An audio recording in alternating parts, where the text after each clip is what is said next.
There we go. And we're back live. It was giving me connection issues, so I wanted to go ahead and restart the stream. So that way you guys don't get interrupted.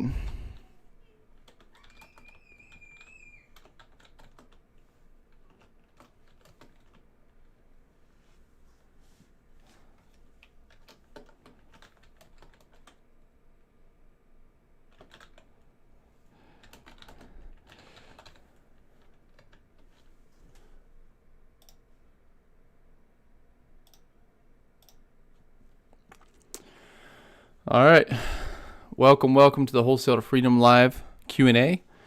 This is the third Q&A I've done.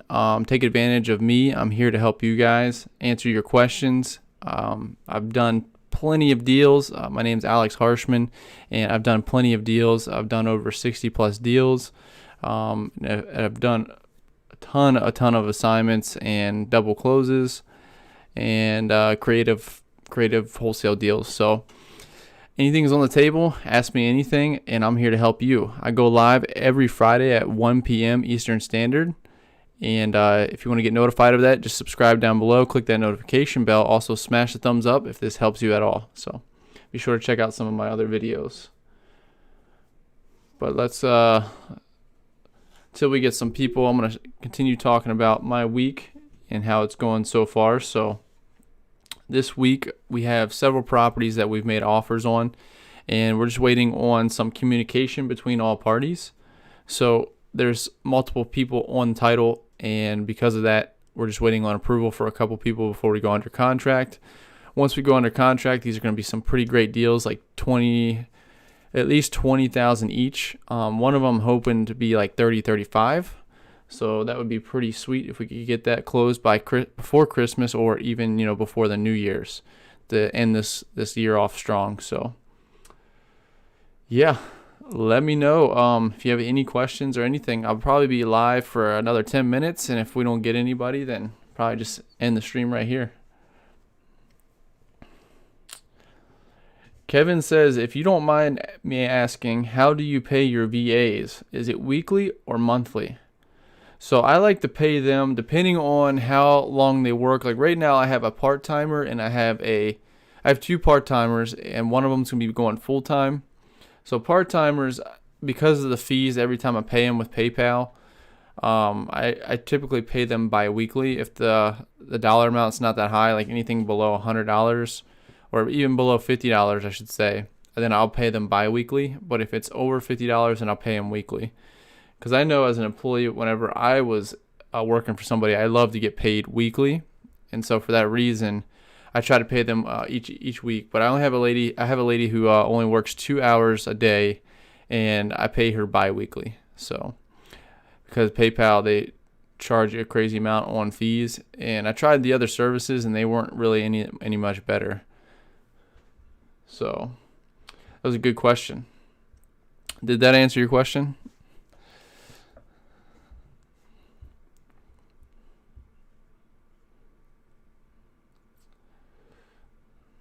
Yeah, VAs are extremely powerful to use, but I would not recommend getting one until either you have some deals coming in and you've already closed a couple deals and you got a good pipeline full. That way you can focus on selling those deals and having the VA bring them in.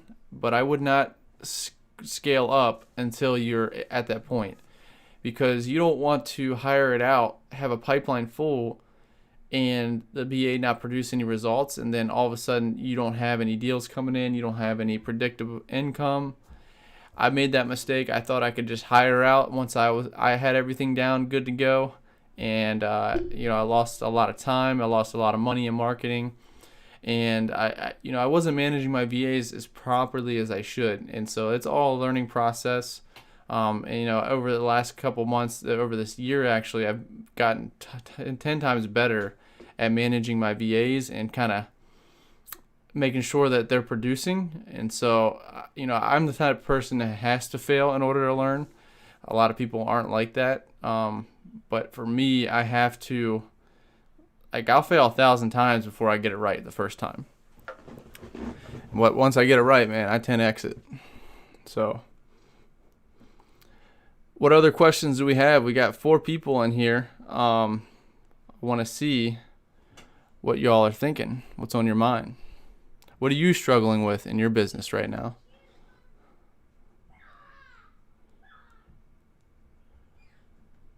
What is the pain point for this week?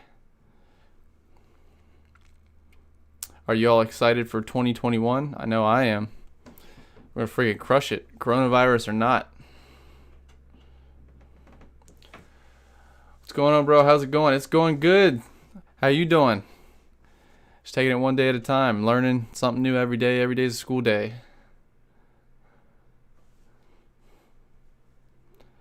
Hope all is well. Sure is. How about yourself? I'm located in Maryland, so western part of Maryland. But I wholesale locally and virtually. What's up, Bryce? How comes you haven't hit me up yet? You've been back from leave and you haven't hit me up yet. Just finished eating breakfast. That's awesome. What'd you eat for breakfast?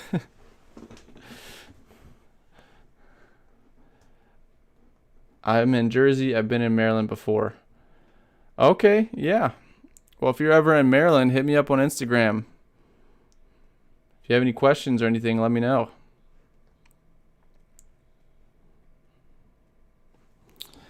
Appreciate all the support, guys, watching this live stream. But it would more benefit you all to ask some questions. That way everybody can get some value out of this. I can continue to talk about myself, but I don't know how much you guys will like that. Had egg and cheese with French fries. What kind of breakfast is that? That sounds awesome. Egg and cheese with French fries. I've never had French fries for breakfast. That's interesting.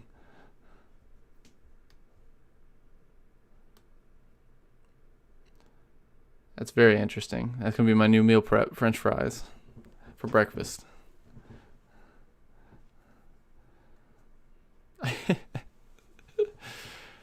Oh, man. Probably only going to do this for about 10 more minutes, y'all. Now it says we got 4 people. Bring all your questions. Any questions you got. I'm here to help you all. Take advantage of it. I know I would. I didn't have somebody like me whenever I was starting. What is the best way to get an assignment fee from seller? So you're actually from buyer. Okay, I was going to say. So what's the best way to get assignment fee? So what you do is you lock the property up first before you advertise the property, so you can legally do that. Because whenever you lock the property up with the seller, what I mean by that is you get a contract with the seller for an agreed upon price.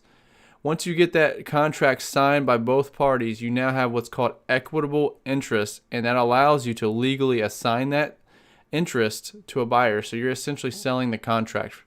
And whenever we do that, the best way to do it is just to have the buyer, obviously send them the details on the property, your repair estimate. If you don't know what the repairs are, just put I try to overestimate, because I'm not going to lie, I don't have to know all the repairs. That's the buyer's job. So once you estimate the repairs, just send it to them. I don't even give my buyers an ARV, because they're going to do their own research, their own comps. I don't even give them comps anymore. If they ask for them, I give it to them just to show them I've done my homework. But once I give them all that information, they're going to have to make a decision on whether or not they want the property. And we're going to use that feedback to either renegotiate or move forward. So if they say, hey, I'm ready to go, I've seen the property, the numbers look good, then you sign what's called an assignment agreement. Once you get the assignment agreement signed, that's what shows that you're going to be getting paid X amount of dollars for your fee, and then you send that off to the title company. The buyer drops off their deposit. They start doing title search, title work on it, make sure there's no liens, anything like that. If everything's smooth, you can move to closing. The buyer pays for the property. You get paid X amount of dollars for your wholesale fee after closing. So that's the best way to get the assignment fee, is to get it under contract. It says I froze. Did you guys hear that? So basically, you just get the assignment fee by getting an assignment contract signed from the buyer once you have a property with the seller, and then you give that to the title company. They start doing their title search. After the title's clean, everybody's ready to move forward. Signatures are done. You move to closing, and then you collect your check. I mean, it's that simple. Do you have any tips when calling the homeowner and the cash buyers? Yeah, so for homeowners, you want to control the phone call. The most important thing that you could do whenever talking to sellers is to have control of that phone call, because if you don't, and you probably experience this, they'll drag you through the mud. You know, if you ever have any silence on the phone call, if you don't know what to say, if they ask you a question, you don't know how to answer it, it starts to get really awkward and you start to lose momentum very quickly. So the biggest thing for you is to get confident on the phone, handling objections, and just being able to have answers for anything that they bring you. And remember, you're interviewing them.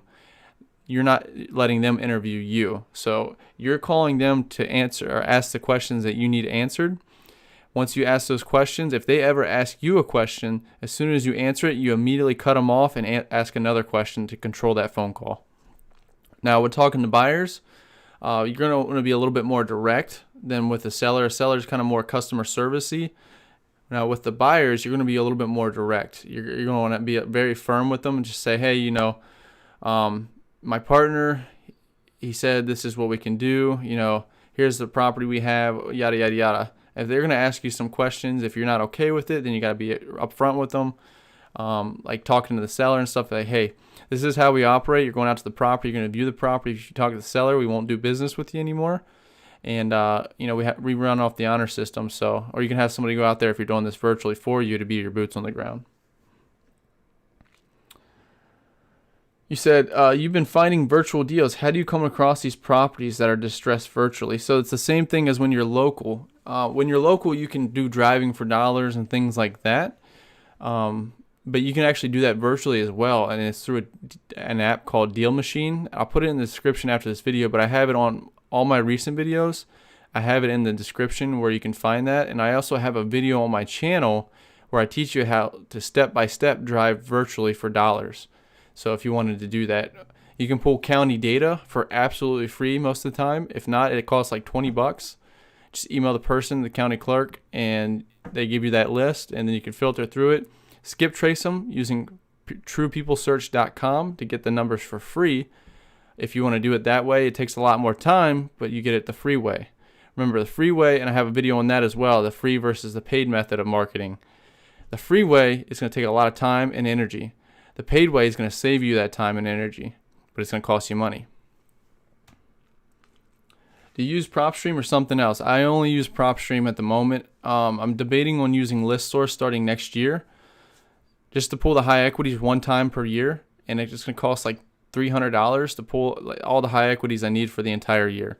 But other than that, PropStream has all the niche lists that you need, or the niche lists, like the liens, taxes, HOA liens, child support liens, bankruptcy, pre-foreclosures, things like that. You can get all that on PropStream, and that's why it's super valuable. Pulling comps as well, doing market research. Do you have any scripts that we can use? I don't have any right now. I'm in the process of creating a script that I plan on selling, just because it's something I worked on very hard, and it's something that there's only like one other person I know that's using a similar script, and they're doing over 6 figures a month with it. And so I've made my own version of it a little bit better, I believe, and for that reason, I am going to sell it. And I actually have a course right now where it's a closed course. I closed it off. I was accepting 10 people. And since then I've closed it off, but the students that I have in my course, they're actually using the script that I use, and I'll have that available to the public here shortly. So if you guys want access to that, or if you want in on the course for whenever I open it back up, let me know. It's not going to be a mentorship, but it's going to be, I'm going to outcare everybody else out there. So. But for you, Kevin, just to give you some value here, for a script, what you want to find out are these things. You want to find out what their motivation is, if they owe anything on the property, if there's any liens on the property condition, what the property looks like, especially if you're doing this virtually and you're locking it up over the phone like I do. These are the things you're going to want to know, those things I just mentioned. And then also you're going to want to confirm with the seller if you guys can come up with a price that works for both of you, that they're ready to move forward and sell the property. Once you get all that information, you can do your research. You call back to make the offer either the same day or the next day, and just make those offers. The more offers you make, the more chances you're going to get a deal. Did that answer you all's question? Those are very good questions, by the way.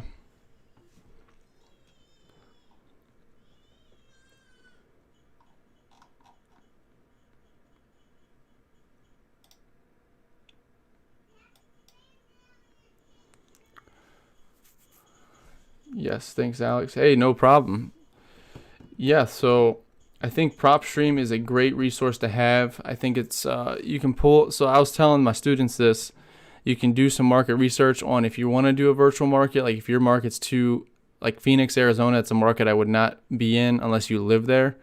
So if you want to go to a virtual market, then you can use PropStream. It has a chart. It looks like a weather map, and you can see the price growth of houses in the last 6 months in a percentage, and all the red areas are like the really hot areas that you should be wholesaling in, red and yellow. And then you have the properties that are the markets that are not like inflating in price or going up in price, and those are the cold areas. So those are the areas you want to stay out of. And that's really simple to use. I actually have a video on my YouTube channel for that as well. Just about any questions you guys have, I probably have a video on it. If I don't, I can make a video on it. I'm pretty good at making videos off the questions you all ask. And my whole goal is to provide as much value as I can to you all, so you can go out there and take action, whether you want to do it the paid way or the free way. And that's all it is you guys can go in the research phase. When you're starting out, we typically start in the research phase, and we get stuck there because we're like, oh, well, I need the answer to this next step, or I got to think about 10 steps ahead. You think about, oh, I get the contract. Now what do I do with the contract? What do I do with the title company? And I'm telling you, you'll never get all the answers. So instead, just take that action and put yourself in the hot seat. Get that contract. Talk to that seller. And then ask yourself, what do I do now? And then work hard at finding that answer. Don't worry about what do I do 5 steps from now. Worry about the step you're on. And then once you get to that next step, then worry about that next step. That's the biggest piece of advice I can give you.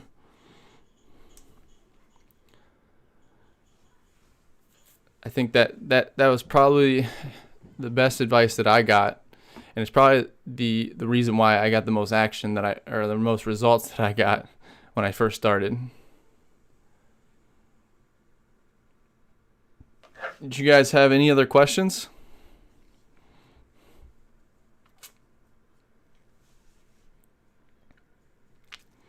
If y'all have any questions, let's say after this live stream, if you don't have any right now, you can just comment on any of my videos, any questions you got, and I'm pretty responsive. I answer them pretty quickly.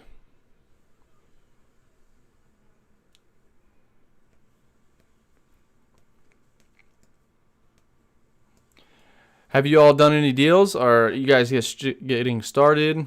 Where are you at in your wholesaling business? So I can get an idea of what phase of business you're at.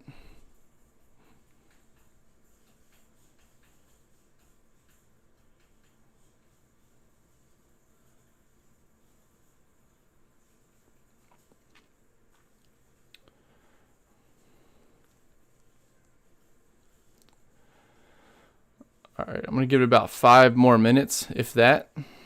And if we don't get anything from there, we'll go ahead and end it off. Still working to get my first deal. It took me 9 months to get my first deal on my own. When I first started, it took me a month, but I was working with a group of guys who already had been established a little bit. So they had a list of 650, 660 dead leads. And I cold called all those dead leads one by one. Didn't know that there was auto dialers out there. I was like, all right, I'm going to go up to my attic. I'm going to work. I'm going to cold call these people until I get through the whole list and see what I get. In the first month, I got 3 contracts, and we wholesaled those 3 contracts. It was the coolest thing ever. I only made like $1,300, but to me, $1,300 back then was a lot of money. And I made my biggest mistake in wholesaling, and which was telling my buyer the assignment fee before we closed. And because of that, we went from a $40,000 to $30,000 wholesale fee to a $12,000 to $13,000, and I got 15% of that. So that was my big learning lesson when I first started. And then from there, I worked for somebody else who was doing more deals monthly. He asked me if I could sell his wholesale deals, and I had no idea what I was doing, and I said absolutely.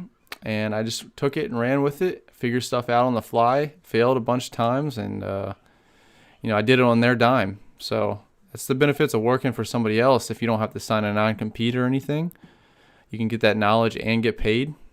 But the biggest thing that resulted in my success moving forward was me just going out there and taking the chance on myself, and even though I didn't have the answers, just still doing it anyways. Because if I would have waited till I had the answers, I would have answered that guy no. I would have just been working a 9 to 5 somewhere.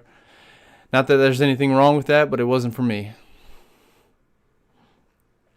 So, and then after about 9 months of opening my own business, so it would have been a year and 4 months of getting in the wholesaling, but once I opened my own business, it took 9 months from there to get my first deal, which was $65,000. So it just takes one deal, and then it could set you off for the rest of your career. Doesn't happen to everybody like that, but it can. It can even be more than that. I don't want you to look at anything under $65,000 and say, well, this sucks. I didn't do with $65,000 my first deal. Well, I did a $1,300 assignment fee or paycheck from doing $13,000 my first 3 deals. That was 3 separate deals made me $13,000, which was like terrible in my area, because each deal you're supposed to get like $10,000 average, $5,000 to $10,000 per contract in my area. So made a lot of mistakes. Don't be afraid to make those mistakes. Fail forward. And if you make a mistake, learn from it and don't do it again. Learn from other people's mistakes as well. That's why I try to share and be transparent with you on my Instagram. You guys can see it up there in the right there. But I try to be transparent because you can see all these big guys, and they look like they have it all together, but they're going through the same struggles and challenges that we are, but on a greater scale, right? And they're figuring things out on the daily. Because if we stop growing, so does our business.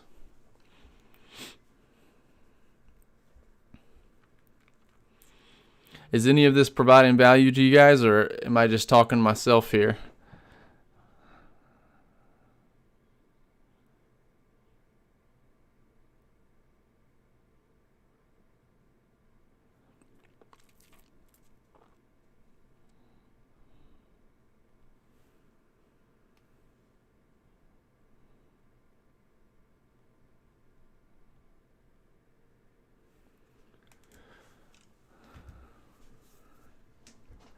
$100% awesome.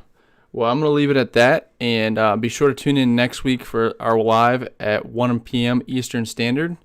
Tell your friends, tell your buddies, share it on Instagram if you can, and remember, the more people we have, the more questions that are going to get asked, and sometimes other people will ask questions that we didn't think about that really, really helps us, and that's why I like doing this, because more minds equal more results and better, more value. So I just want to say I appreciate you all, the support, love and support so far. Thank you for the 400 subscribers. Without you all, I couldn't do it.